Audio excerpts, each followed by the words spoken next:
messieurs, levez-vous.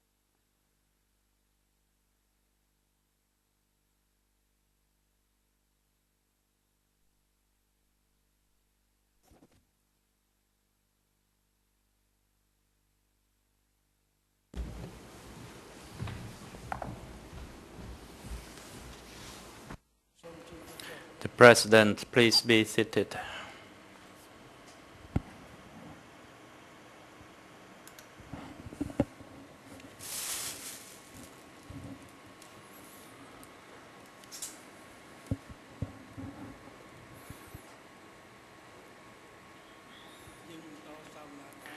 The chamber is now back in session. I would like to invite the co-prosecutor to continue your submission.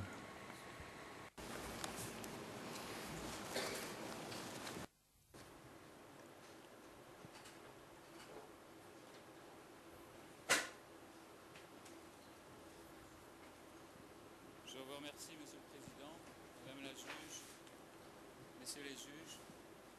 Je voudrais commencer mon intervention par quelques remarques sur ce que la défense a fait valoir ce matin. Le co-avocat national de la défense a remis une nouvelle fois en cause la longueur. The length, Mr. President, Your Honors, of the proceedings before your chamber. In regard to the defense in initial appeal against the provisional detention in 2007, it is worth noting, as the co-investigating judges said, that the defense voluntarily withdrew its appeal before it was decided upon by the chamber. Secondly, the pretrial chamber has already had occasion to repeat, at least on 2 occasions. First, during the hearing of the 23rd of April 2008, and in its instructions on the 2nd of October 2008, that the delays in the proceedings were due to the defense, which from April 2008 placed itself in a position where it could not offer an effective defense for its client by choosing not to cooperate with the ECCC. Furthermore, you heard the international co-lawyer this morning, in a few sentences, explicitly and fundamentally challenged the existence of the ECCC, its legitimacy, the length of its duration, and made particular reference in so doing to the pretrial chamber. This is a strategy of disruption on the part of the defense, which for 1 year has only submitted one argument, that is the argument on translation, and which has refused to cooperate with the ECCC, in particular with the administrative organs or services of the court.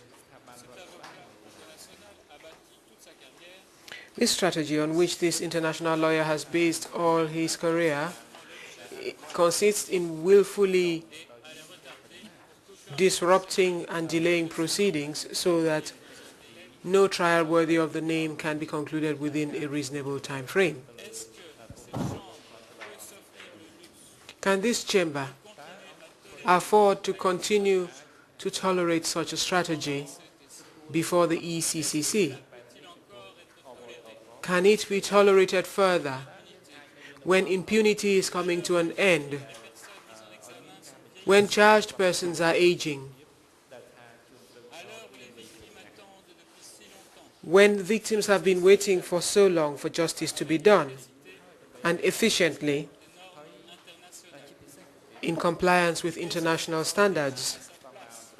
Does this strategy, does it have any relevance before a court such as ours, when decolonization and the Cold War are now well behind us. The rules applying to people appearing before the ECCC apply to all parties, the prosecution, the defense, and the civil parties. They are identical to the rules that apply before other international courts or hybrid courts. When one agrees to represent a charged person before the ECCC, one does so knowingly. Each defense team is required to cooperate with the administrative services of this court. Each defense team must act as a team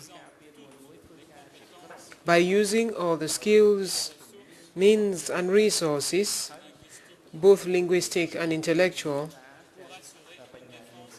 to provide effective and efficient representation of a client. To return to the absence of cooperation on the part of the defense and the systematic challenge of the authority of this chamber and the ECCC in general, this defense strategy, one wonders on what might be a sign of a lack of defense in respect of this team. But every lawyer must be diligent in defending his or her client before this court. And the lawyer has the duty to study the case file to afford the charged person due process. A fair trial is in the interests of all parties, and therefore of the prosecution as well. And this is not only because the prosecution wishes to ensure that the trials have credibility. It is not in the interests of the co-prosecutors for the charged person not to have effective representation, because this could be a ground for appeal at a later stage in the proceedings. The defense has never asked for investigative action. It has never asked to file exculpatory documents in the case file. The underlying question is linked to what the chamber raised during the hearing on the 23rd of April 2008, which is in the main finding out whether defense lawyers are now ready effectively to defend the rights of the client and to do so diligently. This would in particular require acceptance of your decision of the 20th of February 2009 and to apply the co-investigative judge's order in respect of the rights and obligations for translation.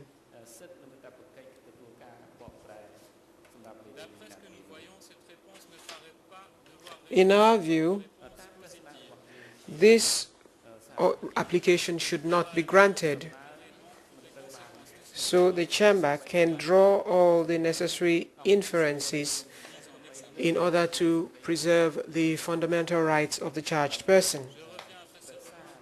And now, I shall move on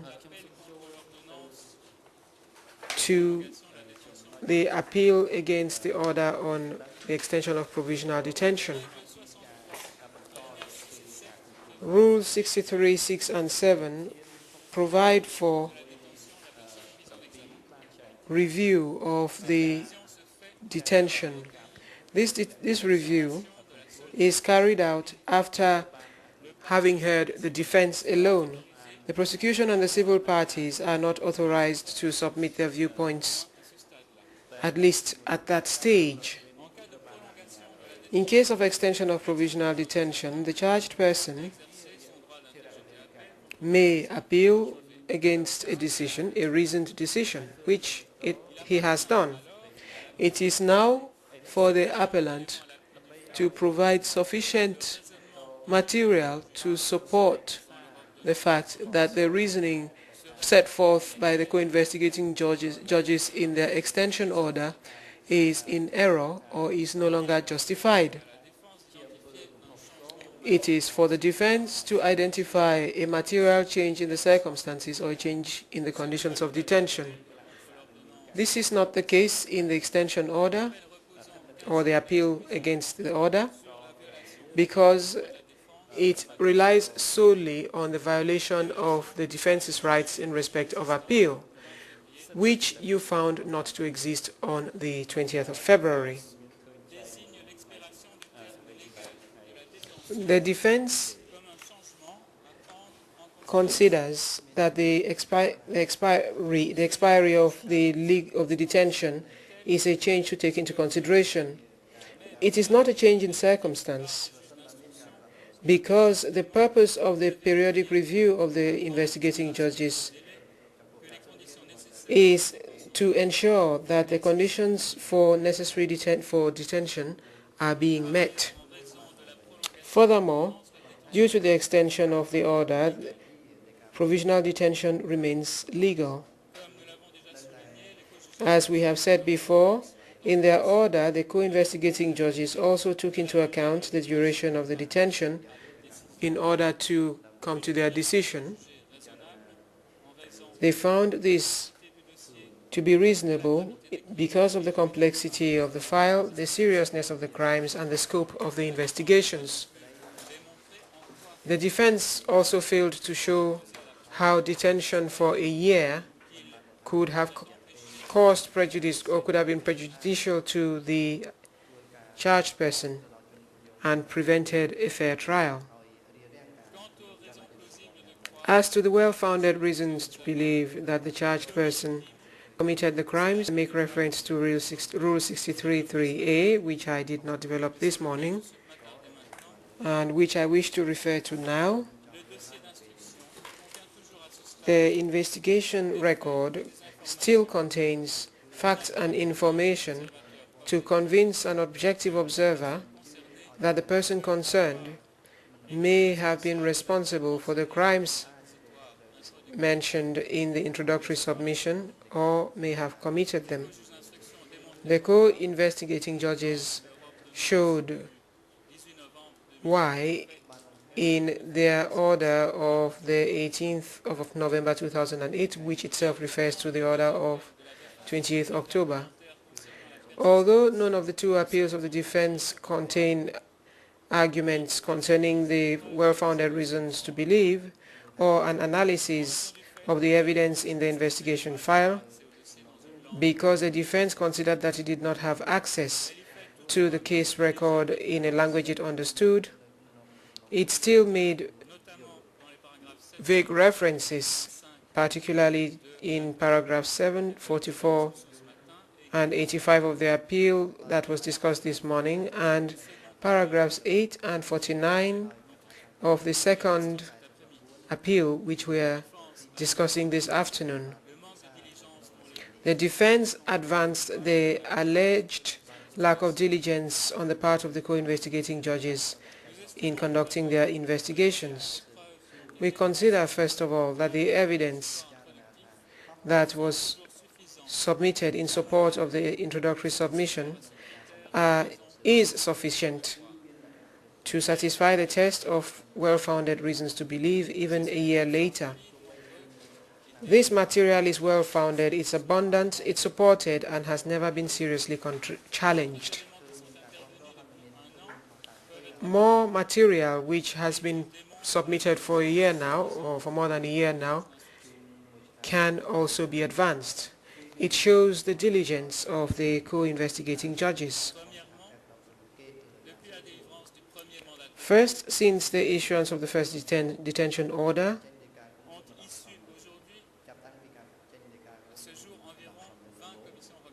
have issued about 20 rogatory letters in case number 2, of which at least 10 concern interviews of witnesses for crimes that the co-prosecutor submitted to the co-investigating judges.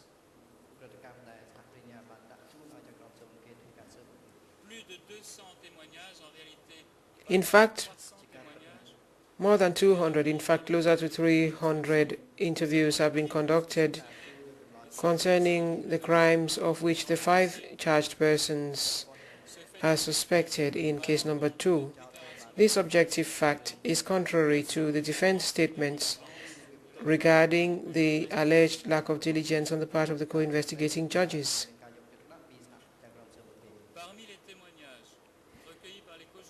Of the statements collected by the co-investigating judges between October 2007 and November 2008, at least 13 were mentioned in their order as being directly relevant to the individual responsibility of the charged person. You will find this in paragraphs 9 and 16 on the order denying release, to which the order on the extension of detention refers. The co-investigating judges provide particularly concrete and detailed information in regard to the functions of the charged person and his participation in the crimes. The evidence mentioned by the co-investigating judges corroborates the evidence submitted in support of the introductory submission, and this evidence was not challenged by the defense in its appeal. Furthermore, since this order of November 2008, at least 167 new statements have been filed in the record of the case under the rogatory letter dated 26th of May 2008, that is document D125, as well as other documents which were filed subsequently. Some of this testimony concerns the role that the charged person played in the regime.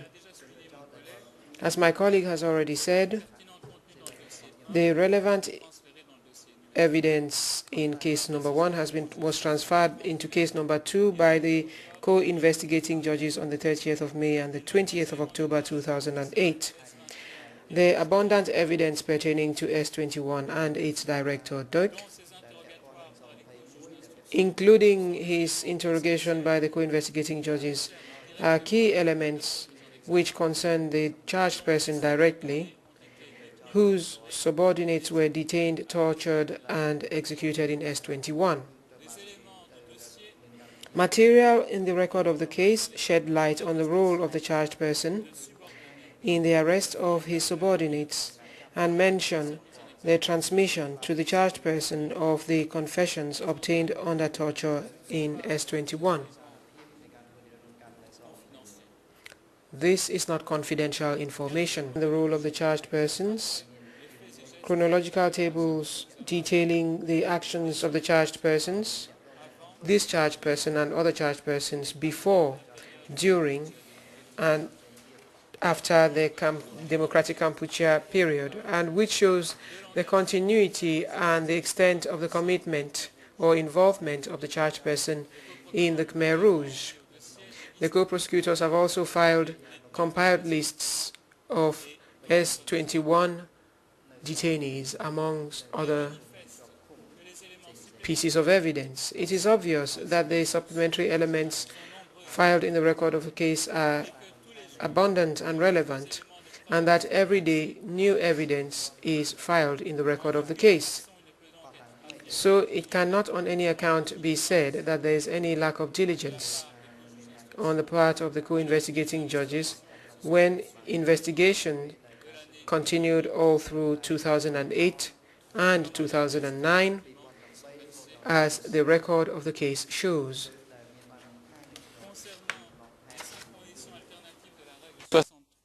Regarding the 5 non-cumulative or disjunctive conditions under 63.3b, I would like to refer very briefly to the procedure and to what was mentioned this morning.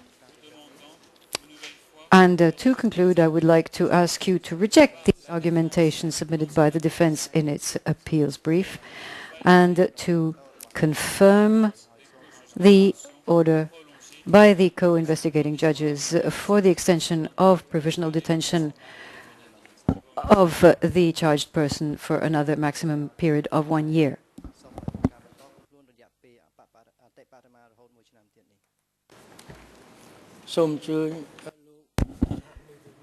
The President, I would like to invite the Co-Defense Counsel to respond. Mr. Samphan, thank you, Mr. President, Your Honors. I will be brief again, as I told you already this morning.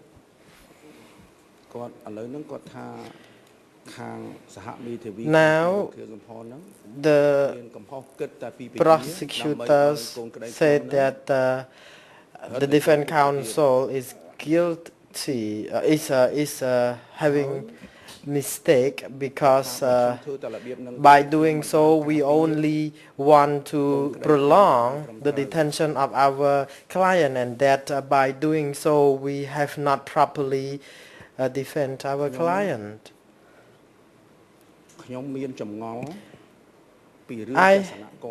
I don't understand their view. However, I think regarding the view, I don't even think that they don't even need to refer to articles by articles that put people to sleep here at the court. I think if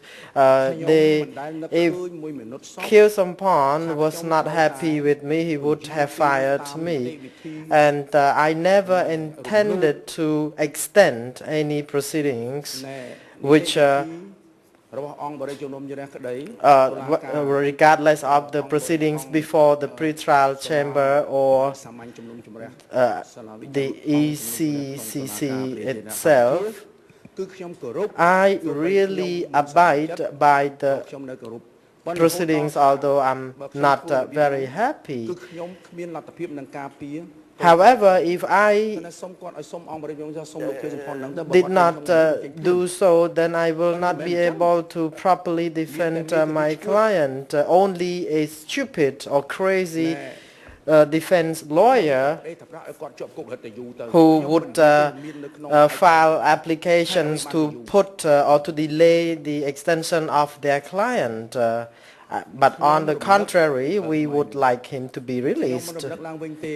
I only need to submit and state again that the laws regulates 2 lawyers for a charged person, a national and an international one. As a Cambodian lawyer, I'm fine to assist him or to defend or represent him.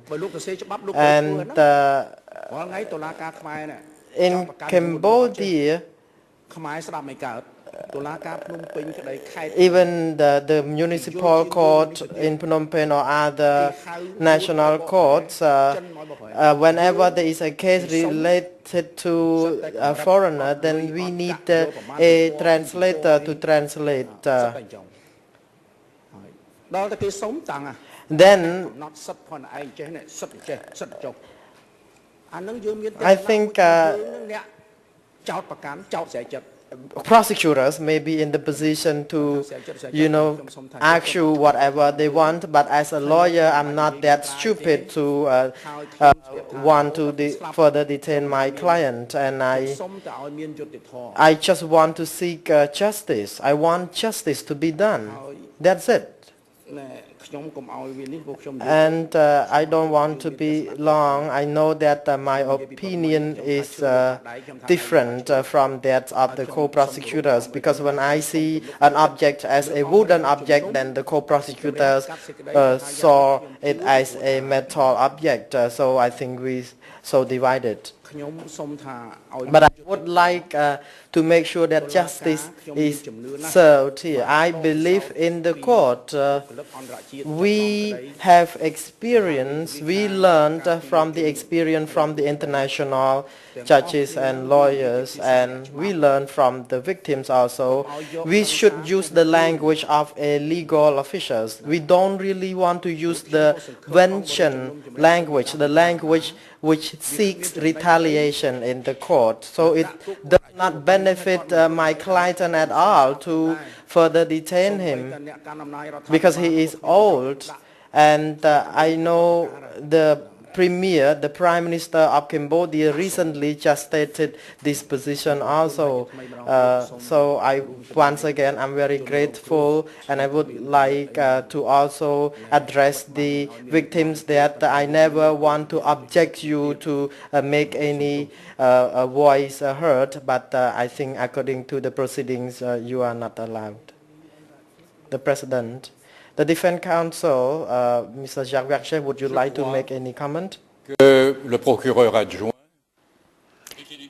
The Deputy Prosecutor has most elegantly challenged me, and I shall respond with a Latin motto, De minimis non curat praetor. I hope he understands Latin.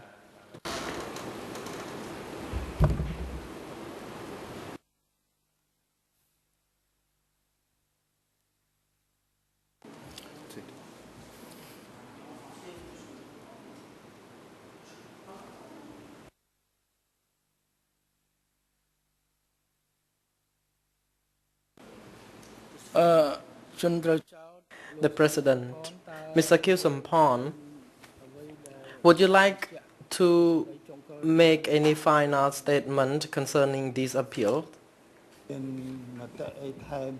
Mr. Kieu Samphan, I do not have any further comments to add.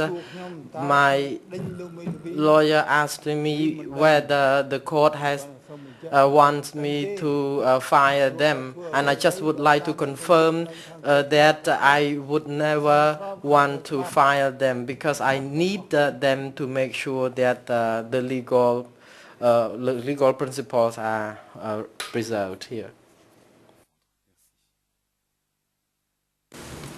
Just to clarify, the court has never asked or suggested that you should fire your lawyers. I do not wish you to have this understanding.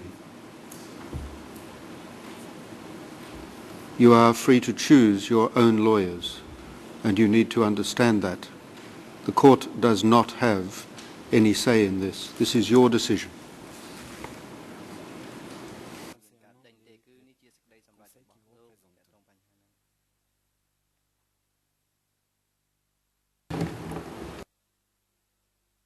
Écrit dans une décision du tribunal. Ça doit être une erreur du greffier, certainement, comme d'habitude.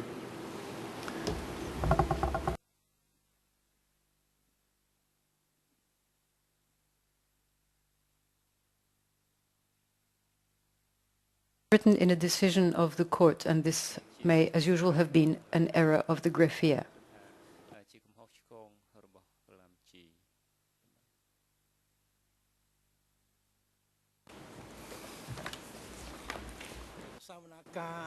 The President, the hearing starting in the morning is now coming to an end, so the judgment or the decision will be pronounced later, but the parties will be notified 3 days in advance before the pronouncement of the judgment. The court is now adjourned. The security guard, please take the charged person back to the detention facility.